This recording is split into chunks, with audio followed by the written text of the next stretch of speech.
What's up, y'all? It's your boy. It's Nightmare. It's One. It's TD Ayo-Durojaiye. Welcome to the Nightmare Knowledge Podcast.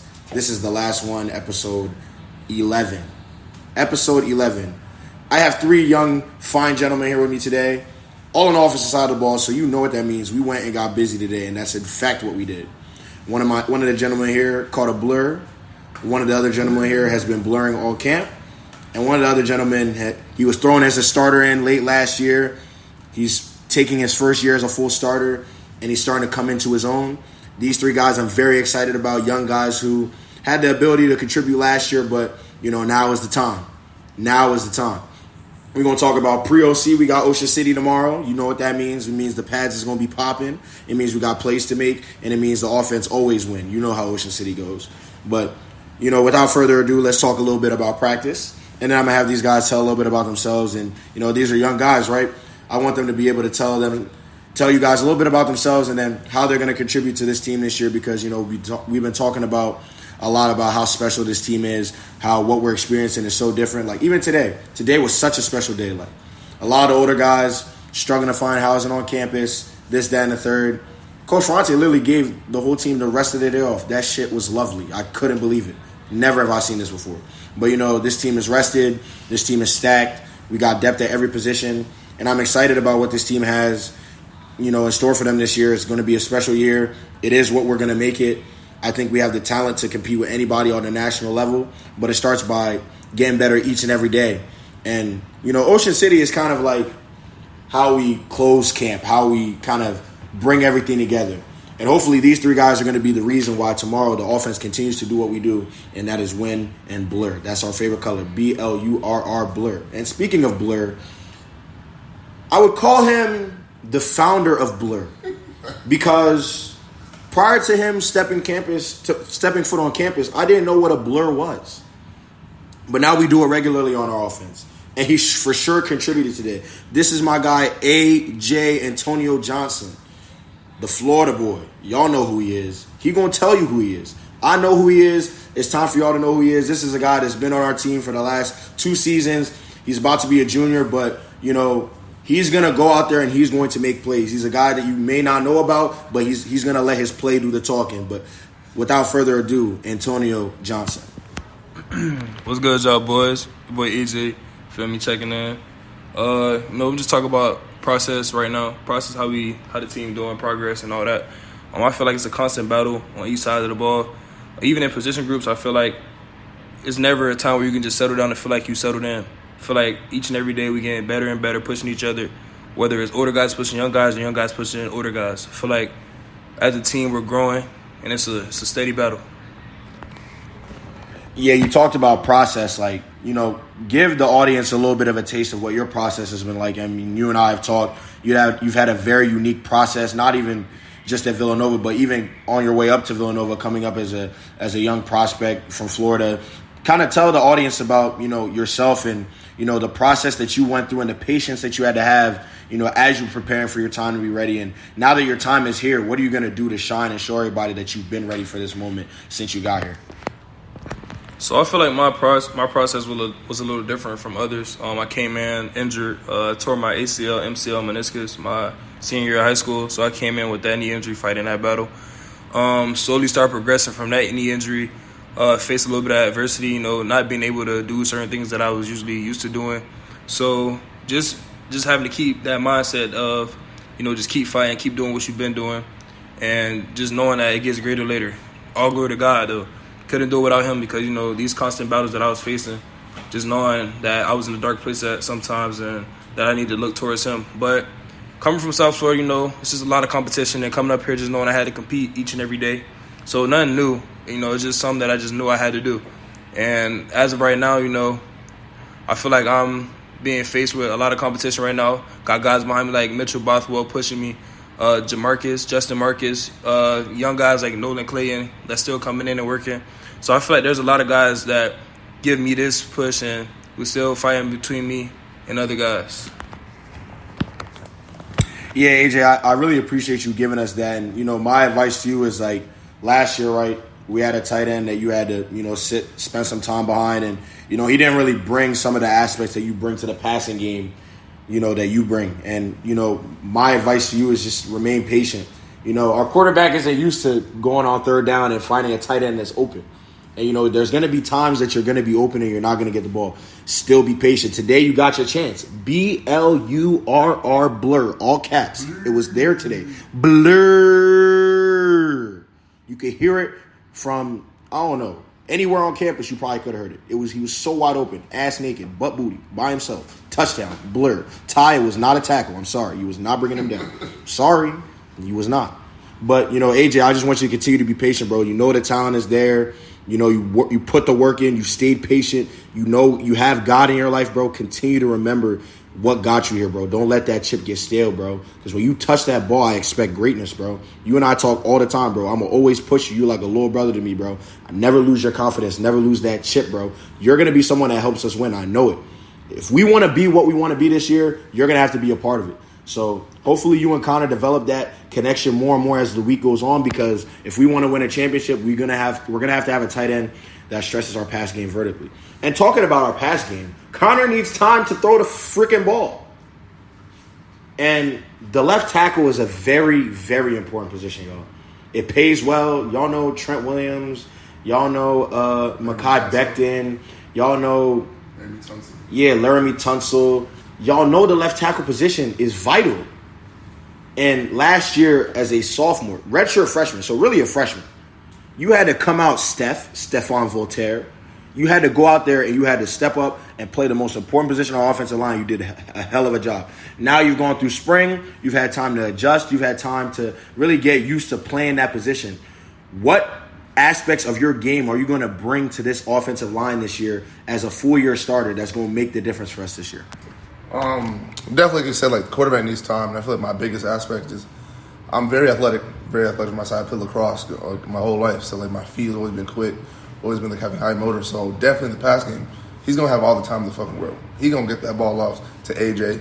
And in the run game, like, I feel like definitely since spring ball, I made a huge leaps and bounds in my run game, whether it comes to my first steps, my hand placement, or just wanting to run block and like put a nigga on the ass. So that means my boy Eli gonna find the holes. You gonna find the holes. J-Jack, TD, whoever behind us, they're gonna find the hole to run down. So like, definitely my biggest aspect is gonna be my passing. Like, no one's gonna get by me. I remember like last year at Hampton, I let up my first set. It was like I just stopped moving my feet. Like I thought the play was already done. He got by me, had the second, and went to the sideline. I stand off into space. My man AJ came over. He told me to lock the fuck in. Like, that's not your body. Go back out there and do that. Like, do what you're supposed to do. And then rest of the game, never let nobody do that shit.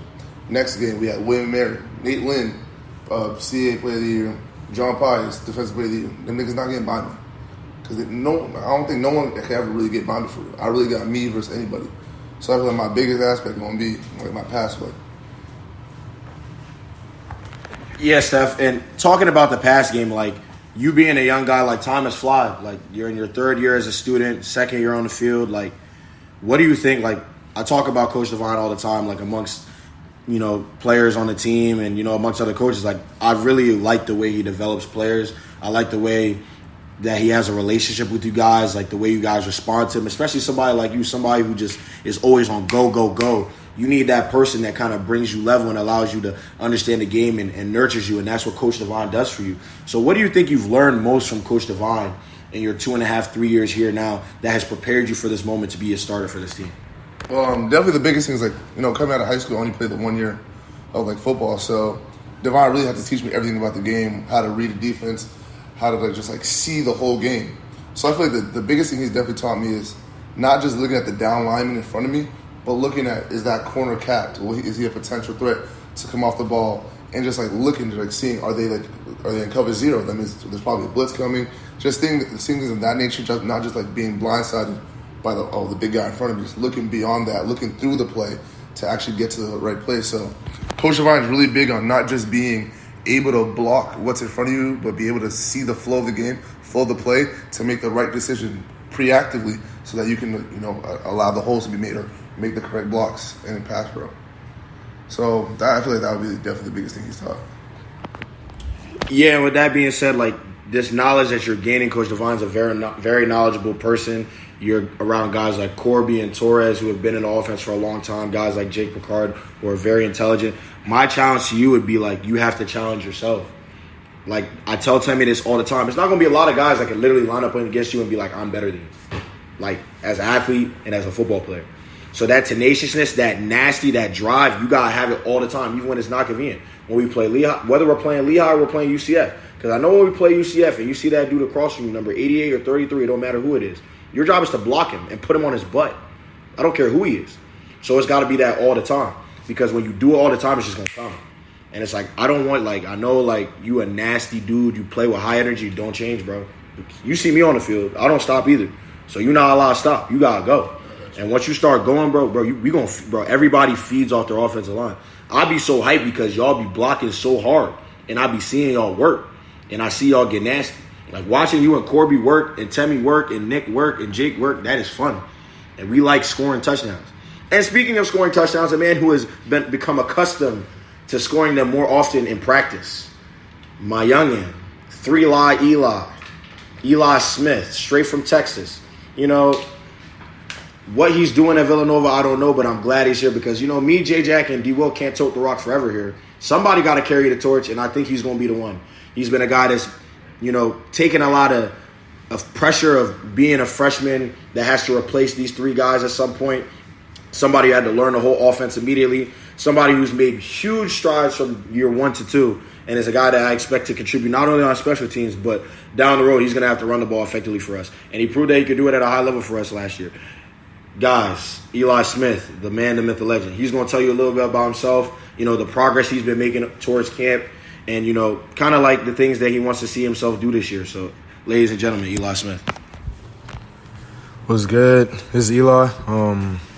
As far as camp is going this year, so far, I feel like a lot of camp has been more just trying to develop myself as like a player mentally.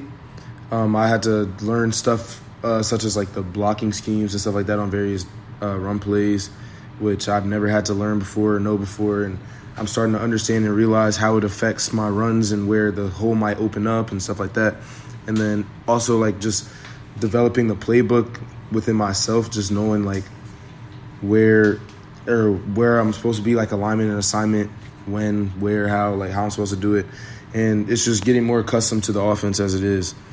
Yeah, I mean, things I hope to improve on, like going forward, I guess I do want to be more up to par, like as far as in the passing game, because I want to be a contributor in the passing game as well as the run game. Anything to keep me on the field a little bit more.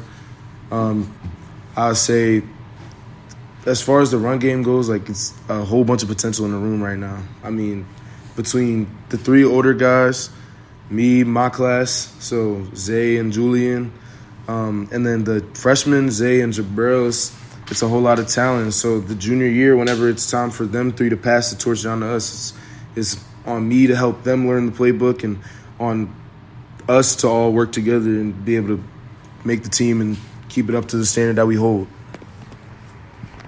Yeah, Eli, you talk about that running back standard. Like, you know, we got 8 guys in the room, and I believe that 6 to 8 of us really on any given day could run the ball effectively for this team.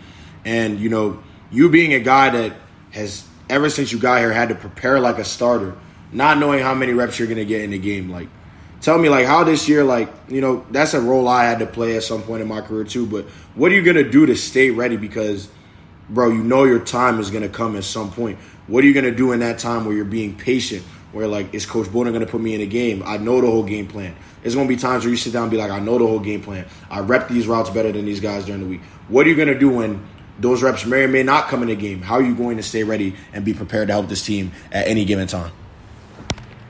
Well, for me, a difference from last year to this year is I had to learn how to become a practice player as well as a game player instead of just be showing up in the games. And somebody who pushed me a lot with that is Tuck and various other coaches who wanted to see more effort from me in practice. And so something I worked on a lot in spring ball and this fall camp that we've had is just showing all effort and going all out in practice. And so my going all out in practice to keep me prepared for the games. So if I'm able to do everything full speed in practice, I should be able to go in the games because I should be prepared. And so I'm going to just stay ready, wait my turn.